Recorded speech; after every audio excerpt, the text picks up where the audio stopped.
கிறிஸ்துவுக்குள் பிரியமானவர்களே, இந்த நாளுக்கான தினசரி தியான வசனம் மத்தேயு எழுதின சுவிசேஷம் 6வது அதிகாரம் 21வது வசனம். மத்தேயு 6:21. Matthew 6:21. உங்கள் பொக்கிஷம் எங்கே இருக்கிறதோ அங்கே உங்கள் இருதயமும் இருக்கும். அதாவது உங்கள் ட்ரெஷர், உங்களுடைய பொக்கிஷம் எதுவும் பாதுகாக்கிறீங்களோ அதில் தான் உங்கள் இருதயம் இருக்கும். ஏன்னா உங்கள் இருதயம் பிரியப்படுறதுனால தான் நீங்கள் என்ன பண்ணுறீங்க, ஒரு பொருளை பாதுகாக்கிறீங்க.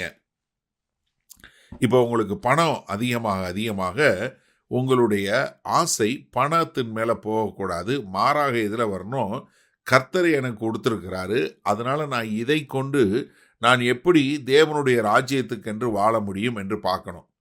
அதாவது இப்போ நமக்கு காசு கிடைக்குது அப்படிங்கிறது நம்ம நம்மளை பெருக்கி கொள்ளாதபடிக்கு, நம்ம இன்னும் அதிகமாக பெருக்கி கொள்ளாதபடிக்கு, மாறாக இதை கொண்டு நான் எப்படி கர்த்தருக்கென்று காரியங்கள் செய்ய முடியும் அப்படின்னு சொல்லக்கூடிய ஒரு காரியமாக இருக்க வேண்டும்.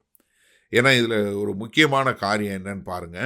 ஏன்னா தீமோத்தேயுக்கு எழுதும்போது என்ன சொல்லி எழுதுறாரு, 1 தீமோத்தேயு 6:17, இவ்வுலகத்திலே ஐஸ்வர்யம் உள்ளவர்கள் இருமாப்பான சிந்தை உள்ளவர்களாக இராமலும் நிலையற்ற ஐஸ்வர்யத்தின் மேல் நம்பிக்கை வையாமலும். அப்போ என்ன, இந்த ஐஸ்வர்யம் நிலையற்றது என்பதை புரிந்து கொண்டு என்ன பண்ணோம், நாம் அனுபவிப்பதற்கு சகலவிதமான நன்மைகளையும் நமக்கு சம்பூர்ணமாய் கொடுக்கிற ஜீவனுள்ள தேவன் மேல் நம்பிக்கை வைக்கவும். என்ன, நமக்கு கொடுக்கிறது கர்த்தர், அதனால கர்த்தர் மேல நம்பிக்கை வைத்து நன்மை செய்யவும், நற்கிரியைகளில் ஐஸ்வர்யவான்களாகவும் தாராளமாய் கொடுக்கிறவர்களும் உதாரண குணமுள்ளவர்களும் நித்திய ஜீவனை பற்றி கொள்ளும்படி வருங்காலத்திற்காக தங்களுக்கு நல்ல ஆதாரத்தை பொக்கிஷமாகவும் வைக்கவும்.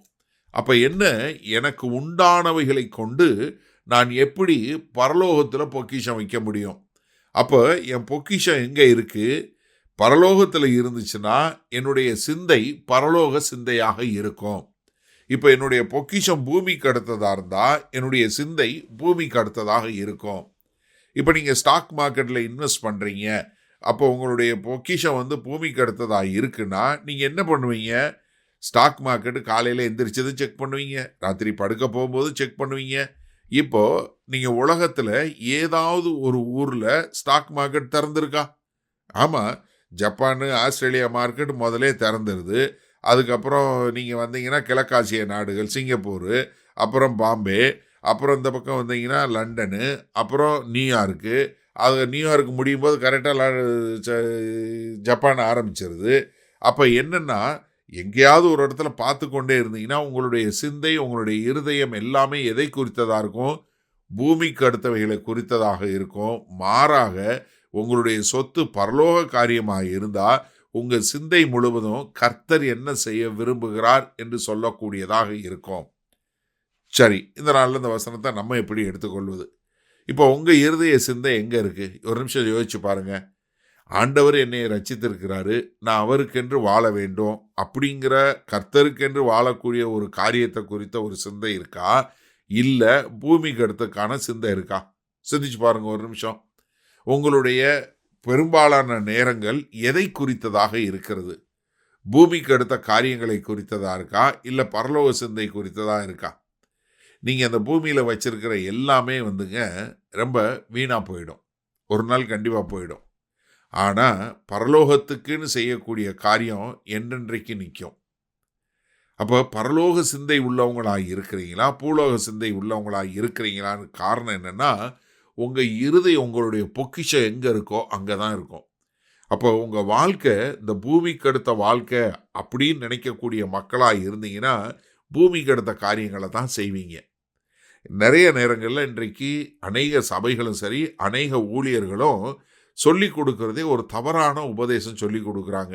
என்ன, இந்த பூமியில் நீ வீடு கட்டுவ, பூமியில் நீ இதை பண்ணுவ, உனக்கு பெரிய இது வேணும். அவங்களே என்ன பண்ணுறாங்க, இருக்கிறதுலே பெருசாக சர்ச் கட்டுறது, இருக்கிறதுலே பெரிய பில்டிங் நான் தான் வச்சுருக்கிறேன், என் சபை தான் பெரிய பில்டிங் சொல்லக்கூடிய ஒரு போட்டி போடுறதுனால தான் இன்றைக்கு அவங்களும் என்ன பண்ணுறாங்க, தவறுதலான காரியங்களை பிரசங்கம் பண்ணுறாங்க. ஆனால் எத்தனை பேர் நம்ம பரலோகத்துக்கென்று வாழணும், இல்லாதவர்களுக்கு கொடுக்கணும், திக்கற்றவர்களுக்கு கொடுக்கணும் அப்படிங்கிற ஒரு நோக்கத்தோடு செய்கிறோம்? ஒரு நிமிஷம் சிந்திச்சு பாருங்க. ஏன்னா இங்கே இந்த குருத்வாரா என்று சொல்லக்கூடிய சீக்கியர்களுடைய ஆலயத்தில் எப்போ வேணாலும் யார் வேணாலும் போய் சாப்பிடலாம். ஏன் நம்ம கிறிஸ்தவர்கள் இப்படிப்பட்ட ஒரு காரியத்தை நம்ம சபையில் செய்ய மாட்டேங்கிறோம்? ஒரு நிமிஷம் சிந்திச்சு பாருங்க. பரலோகத்துக்கு அடுத்த காரியம் செய்யணும், சபை கட்டடத்தை கட்டணும்னு பார்க்குறோமே, நம்ம சபையில் இல்லாதவர்களுக்கும் விதவைகளுக்கும் அனாதைகளுக்கும் உணவு கொடுக்குறோன்னு ஏன் செய்ய மாட்டேங்கிறோம்? அப்போ உங்கள் சொத்து எங்கே இருக்கு? வல்லபிதாவே, இதோ இந்த செய்தியை கேட்டுக்கொண்டு இருக்கிற ஒவ்வொருவரும், ஆமாண்டவரே, தங்களுடைய பொக்கிஷம் பூமிக்கு அல்ல, நான் பரலோகத்துக்குரியது என்ற ஒரு சிந்தை மாறும்போது தான் அவங்க இருதயத்தினுடைய சிந்தைகள், தோற்றங்கள், எண்ணங்கள் மாறும். அப்படி மாறி வாழ எங்கள் தேவன் கிருபை பாராட்ட வேண்டுமாய் மீட்பெரும் இரட்சகருமாகிய இயேசு கிறிஸ்துவின் மூலம் ஜெபிக்கிறோம் ஜீவனுள்ள வல்ல பிதாவே, ஆமேன். கர்த்தர் உங்களை ஆசீர்வதிப்பாராக. நாம் இன்னும் மாலை மண்ணால சந்திப்போம்.